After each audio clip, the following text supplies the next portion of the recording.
இனி tyre கிழிஞ்சாலும் puncture ஓட்ட முடியும். அட ஆமாங்க, இது லோக்கல் கஸ்டமரோட வண்டி தான். டியூப்லெஸ் டயரு, ஃப்ரண்ட் வீல் வந்து கிழிஞ்சிருக்கு லைட்டாக. பட்டன் என்னமோ நல்லா தான் இருக்குது. வேறு இடத்துல பஞ்சர் போட போனாங்க, முடியாது டயரே ரீப்ளேஸ் பண்ணணும் அப்படின்ட்டாங்க.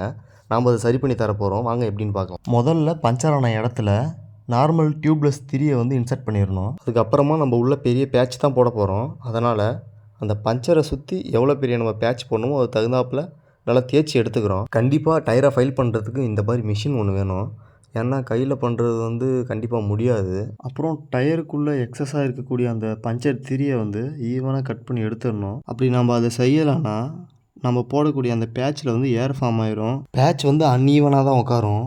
அதை வந்து கிளியராக கட் பண்ணி எடுத்துடணும். அப்புறம் சொல்யூஷனை வந்து தாராளமாக நம்ம அப்ளை பண்ணணும். பேட்ச் போகிறதுக்கு தகுந்த மாதிரி சொல்யூஷனை ஒரு 10 செகண்ட் ஆற விடணும். கரெக்டான சைஸ் பேட்சை எடுத்து சென்டராக பார்த்து கரெக்டான பொசிஷனில் நீட்டாக ஒட்டிடணும். இந்த பேட்சை போட்டவர் வந்து நேதாஜி அண்ணா, நம்ம வேல்முருகன் ஆட்டோ ஒர்க்ஸ் ஆப்போசிட்டில் இவரோட கடை வந்து லொக்கேட் ஆகிருக்கு. இதே மாதிரி உங்கள் வண்டிக்கு பேட்ச் போகணுன்னா அண்ணன் கடையை வந்து விசிட் பண்ணி பாருங்கள். பேட்சை வந்து நல்லா ரோலர் போட்டு சீட்டிங் பண்ணிடணும். இதுக்கு வந்து கம்மியான அமௌண்ட்டு தான் அண்ணன் பில்லை வாங்கினார். பேட்சோட சைஸுக்கு தகுந்த மாதிரி தான்ப்பா பில் ஆகும் அப்படின்னு சொன்னார். இதே மாதிரி அடுத்த ஒரு இன்ட்ரெஸ்டிங்கான வீடியோவில் உங்களை சந்திக்கிறேன். தேங்க்யூ.